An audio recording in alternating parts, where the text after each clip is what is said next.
से असम में हालात माइनॉरिटी के साथ लगातार खबरें आ रही हैं कि बहुत ज्यादा प्रॉब्लम हो रही है, बुलडोजर एक्शन किया जा रहा है, क्या कहूँगा? मैं एक दो चीज बात कहना चाहूँगा। दिल्ली की जंतर मंतर से मैं ये पूरे देश तक मैं ये आवाज को पहुंचाना चाहूँगा कि इस देश के नागरिकों के खिलाफ हमें गुंडागर्दी नहीं।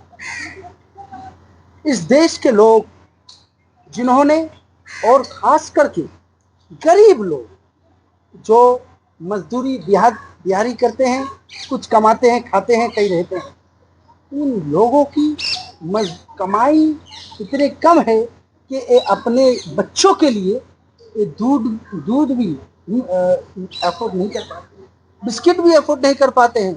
अब उनके घरों को उजाड़ देना, कुछ लोग आशियाना बनाते हैं, कई मेहनत करके काम करके तिनका जोड़कर उनके आशियाना एक बार में कर देना। एक कहाँ का कानून है? कानून नहीं बल्कि संविधान के में सुप्रीम कोर्ट में प्रैक्टिसिंग एडवोकेट के तहत और डिफरेंट हाई कोर्ट में प्रैक्टिस के तहत मैं बता सकता हूँ कि ये डेमोक्रेटिक राइट्स को सिर्फ नहीं बल्कि संविधान के मूल्यों को खत्म करने की काम कर रहे हैं। बल्कि दूसरा मुद्दा यह है कि हेमंत विश्व शर्मा जो खुद एक करप्ट आदमी है, he was and I haven't told you, मैंने कभी ये नहीं कहा कि वो करप्ट है। कौन कहा? बीजेपी के बड़े नामचीन वरिष्ठ लीडरों ने उनको कहा जब वो कांग्रेस में थे कि आप बड़ा करप्ट आदमी है हेमंत विश्व शर्मा, लेकिन बीजेपी में जाने के बाद वो पूरा वॉशिंग मशीन में साफ होकर करप्ट से वो अच्छे आदमी बन गए, गंगा नहा लिए और देश की जनता उनके लिए खराब लगने लगा। मैं कहना चाहूंगा हेमंत विश्व शर्मा को कि तुम्हारा मजाल नहीं, तुम बिस्किट कुत्तों के नाम पर कांग्रेस छोड़ देने वाले आदमी, तुम्हारा औकात तो कुत्तों की जैसा है। कह दिया था राहुल गांधी जी ने, वो खुद कहा कि मुझे कुत्तों के साथ मेरा तुलना किया।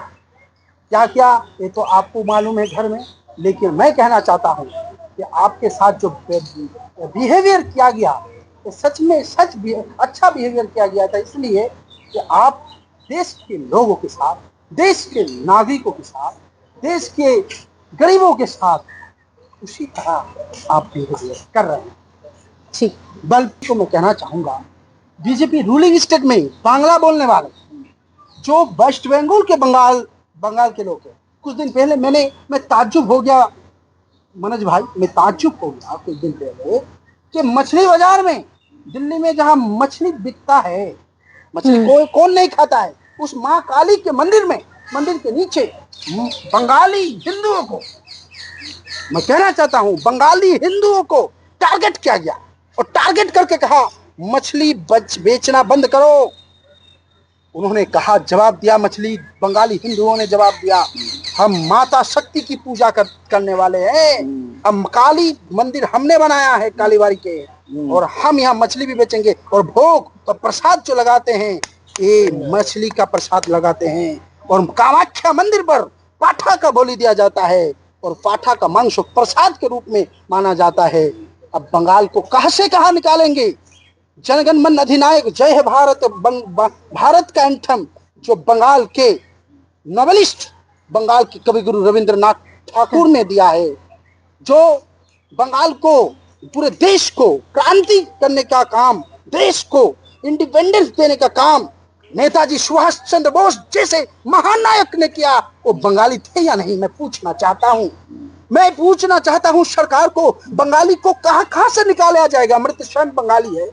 अब कहा बंगाल के लोगों को रविंद्रनाथ ठाकुर से लेकर नेताजी सुभाष चंद्र बोस से लेकर खुदीराम बोस से लेकर, और भूल मत जाना श्यामा प्रसाद मुखर्जी आपके फाउंडिंग फादर, और अशफाक जी को भी भूल रहे हैं क्या? हाँ, बंगाल के ही है। बंगाल के बंगालियों को बांग्ला बोलने के वजह से अगर आप बंगाल के लोगों के ऊपर अत्याचार कर रहे हैं, ये बहुत गलत कर रहे हैं। आप स्वामी विवेकानंद की आत्मा जो भारत के ध्वजा को और भारत के संस्कृति जो असल धर्म है, हिंदू धर्म के जो सनातन धर्म के मूल्यबद्ध है, उसको शिकागो तक पहुंचाने वाला एक बंगाली स्वामी विवेकानंद जी थे, रामकृष्ण परमहंस देव थे। आप हल्के में मत लीजिए। बंगालियों को बांग्ला जुबान बोलने के लिए अगर प्रताड़ित किया जाता है, बीजेपी रूलिंग स्टेट में सरकार तो ये निंदनीय है। बांग्लादेशी और रोहिंग्यों को टारगेट कर रहे हैं। तो आप बांग्लादेशी नहीं, जो आधार कार्ड पश्चिम बंगाल के लोगों का है, जो आधार कार्ड दिखा रहा है, पैन कार्ड दिखा रहा है, उन लोगों को क्यों कर रहे हैं आप? उन लोगों को प्रताड़ित क्यों कर रहे हैं? अब भाषा देख कर करेंगे। बांग्लादेशी है तो आप फेलियर है। सरकार किसका है? बॉर्डर सिक्योरिटी किसका है? मैं ये कहना चाहूंगा, इस सरकार को जवाब देना होगा।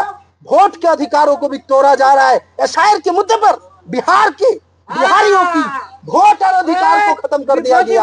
आज पूरे देश में वोटर की अधिकार को खत्म करने की कोशिश किया जा रहा है। इसके खिलाफ हमें लड़ना होगा। भारत के लोगों को लड़ना होगा। भारत के संविधान के मानने वालों को लड़ना होगा। भारत को संविधान को तैयार, जो अपने बाबा साहेब अम्बेडकर से लेकर, भारत के महात्मा गांधी जी से लेकर, पंडित जवाहरलाल नेहरू से लेकर और सरदार वल्लभ भाई पटेल से लेकर, नेताजी सुभाष चंद्र बोस से लेकर, चित्तरंजन बोस से लेकर, जो इन मूल्यबोधों को मानते हैं, उनके लिए, इस देश के संविधान को बचाने के लिए आप लोगों को, हम लोगों को लड़कर इस देश विरोधी सरकार, संविधान विरोधी सरकार को इनको हटाना ही होगा।